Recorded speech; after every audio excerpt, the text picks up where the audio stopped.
Make yourself at home. It's the tagline for a new IKEA campaign, and it's the headline on their landing page, and it can teach us all we need to know about writing copy people love.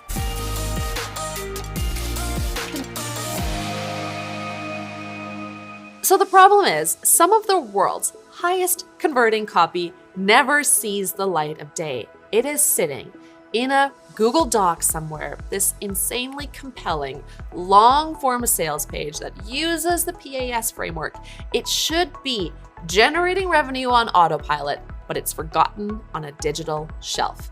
The last time anyone saw it was when the CMO rejected it and told the copywriter, start again. They said something like, doesn't sound like us, or it's not on brand. But what they really meant was, I just don't like it. And just like that, the copy that should have doubled revenue that quarter simply vanishes into the archive folder of the marketer's Google Drive. The thing about copy is that it will never convert if it doesn't first get approved by the boardroom. The entire C-suite needs to fall in love with it first, which means as much as you need to write copy that converts visitors into customers, and you do need to do that, the first person you have to convert is the CMO. The CMO is your copy's gatekeeper, and so the CMO is your first customer. Now, for the last decade, I've been teaching you to write conversion copy, including things like long-form sales pages, as well as home pages, emails, and ads.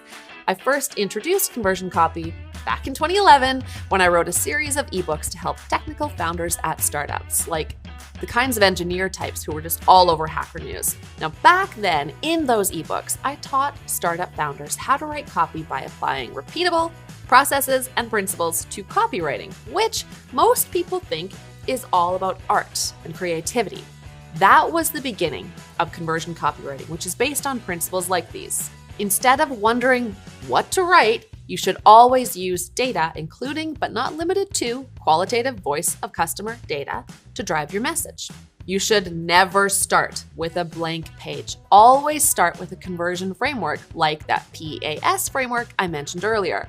And your copy needs to move people to act. Unlike traditional creative copy, conversion copy directly leads to a yes from your prospect. Yes, they'll join your list. Yes, they'll try your SaaS. Yes, they'll schedule a consult. Yes, they'll show up at your demo. Yes, they will buy your product. All of those conversion copywriting principles are still true, and dare I say, truer and more reliable than ever. But the only thing is, they're missing one teensy tiny thing. See, okay, so I started out as a creative writer at an agency nearly 20 years ago. Like, that was my title on my business card, creative writer. So I started my whole copywriting career in a creative capacity, staring ahead at the wall, wondering how to express an idea differently. I had actual books of poetry stacked next to my computer. I got hired for that job because I had a creative writing background. So for me, I've just kind of always known and accepted that, sure, creativity is a big part of writing copy, including conversion-focused copy. And I felt like the whole world knew that too. In fact, it felt like my job was to push back against this prevailing assumption that copy is purely creative, that it's brainstormed in a writer's room. After all, most people were and are screwing up copywriting because they're only being creative. They think of copywriting as a writing exercise, not as the selling exercise that it truly is. When you look around, you see that 99.9999999% of people still write copy by leaning back in their chair, looking up at the ceiling for half an hour, then, going for a long walk to get a coffee, and slowly sipping the coffee, then returning to the coffee counter to get a muffin and another coffee to go with the muffin. And by the end of the day, the Google Doc is still empty, but got some ideas swirling around in that head of yours. There is no science to that waiting for the muse process. There's no frameworks, no listening to customers, no formulas of any kind. And that's how most people write copy, with some creative search for inspiration as their starting point. So I never, ever expected that I still actually needed to tell people that conversion copywriting also includes a level, small as it may be, of creativity. Most people write copy the way a poet writes a poem. Few people write copy the way an engineer builds a bridge. But then, for those who take copy school and build this on-demand mastery of all things conversion copywriting, I mean, you have all these light bulb moments.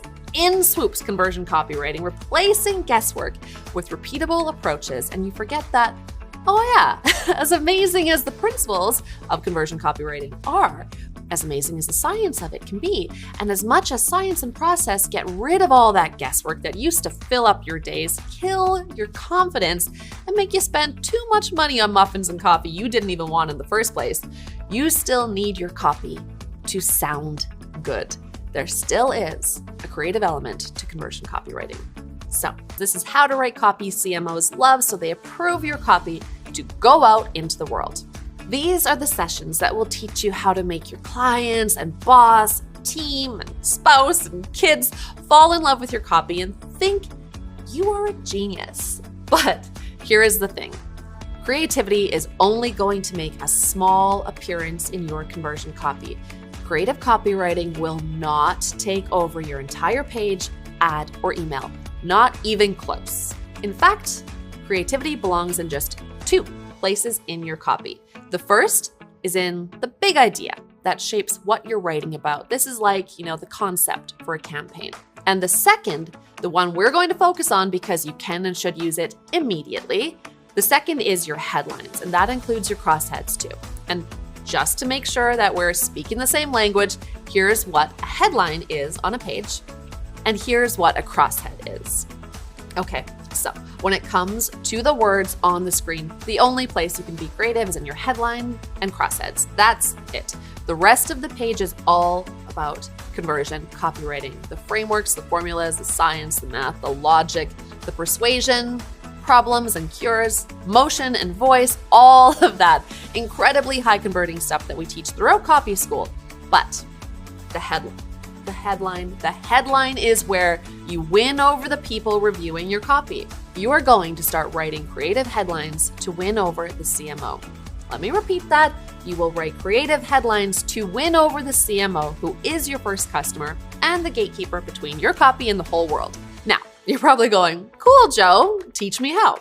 I am going to teach you how, never fear, but before we jump into how to do this, we need to look at how not to do this because, to be perfectly fair, most of the headlines you see on the interwebs are headlines that the well-intentioned copywriter, or actually more likely, the entire boardroom that got together and brainstormed the headline to the horror of the copywriter and creative team.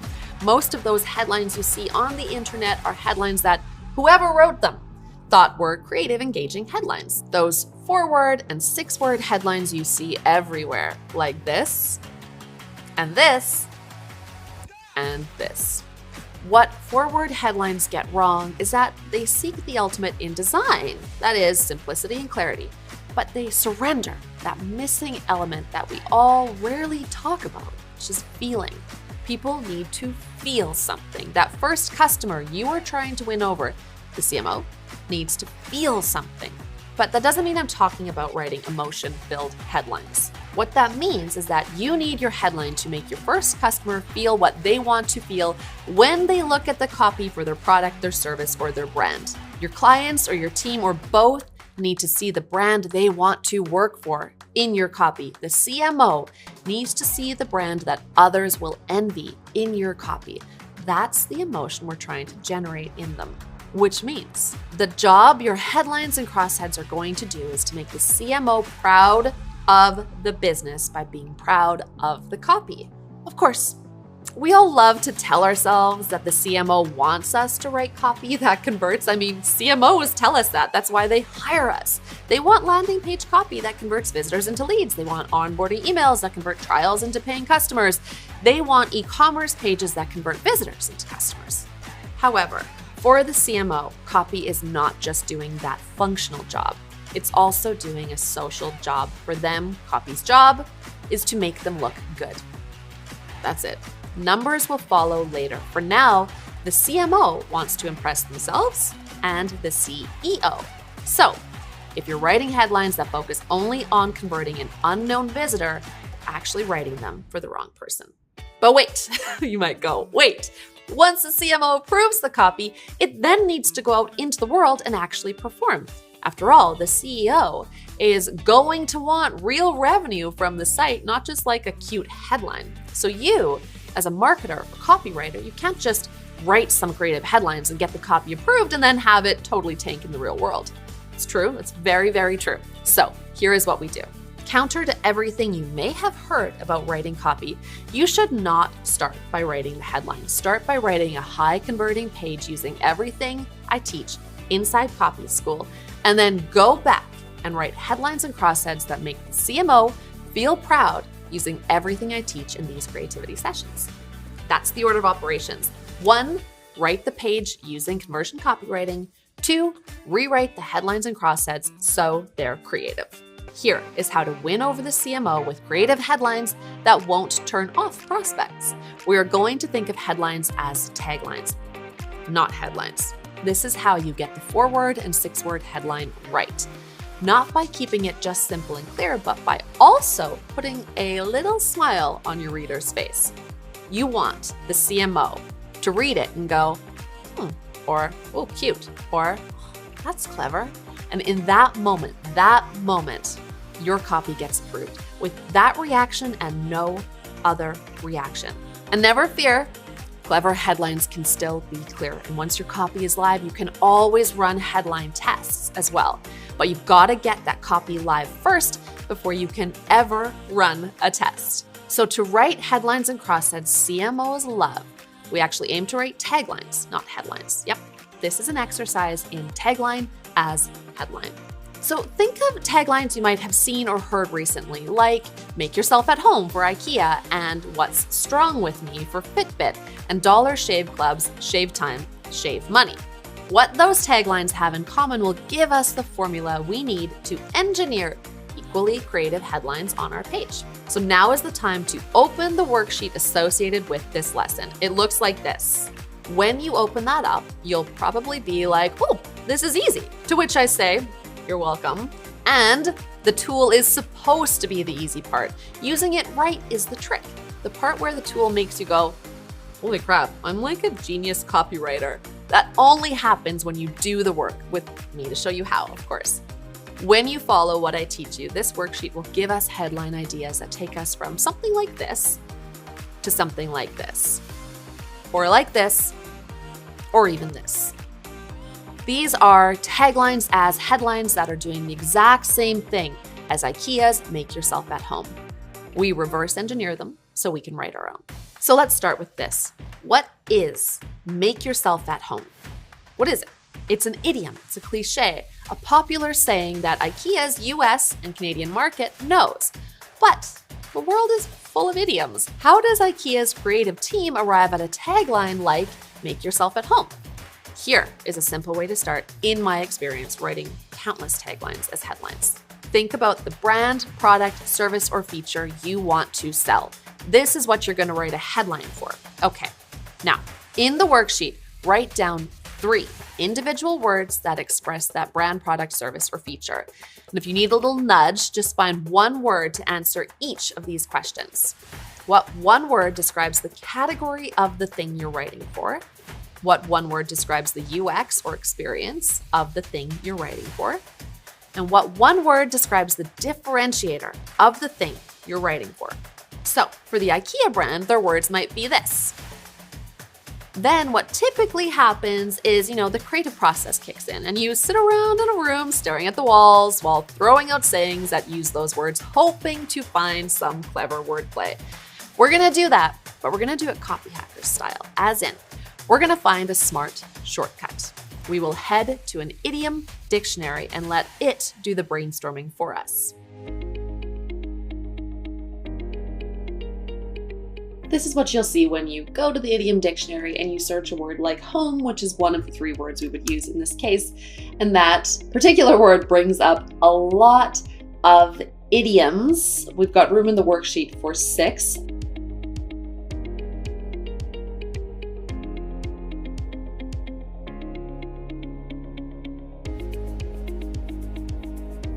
So with that search complete, we can then fill in our worksheet like so. So we have the 3 words here, and then some of those idioms, sayings, and quotes right over on this side in this column. And from there, we get to continue on with the exercise.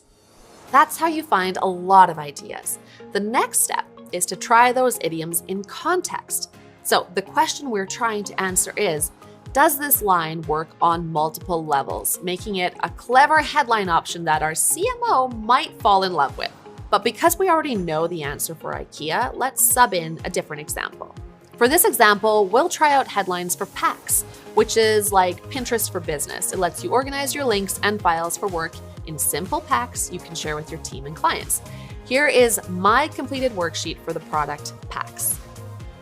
Now, let's try some of those idioms as headlines to see if we can get that, oh, cute reaction when we read them.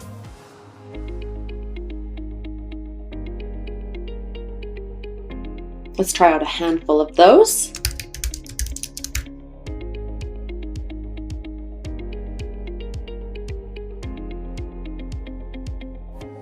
Writing taglines as headlines in this way is a really quick shortcut you can use immediately to write headlines people love, so they greenlight the rest of your copy. Now, in our next lesson, I'm going to show you yet another way to achieve these sorts of results.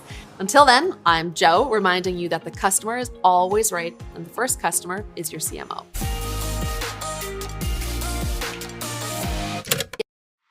Bonus time! Since you stuck around to the end, check out this bonus tip. Okay, so we just listed 3 words. Now, what if you take each of those words, identify its opposite or antonym, and then find an idiom for that word, and then sub your word into that idiom? That's how a company like Segment can create the headline, "The Segmented Wide World," based on the known phrase, "the whole wide world." A clever little twist that's easy to do and makes you want to keep reading. Give it a shot now.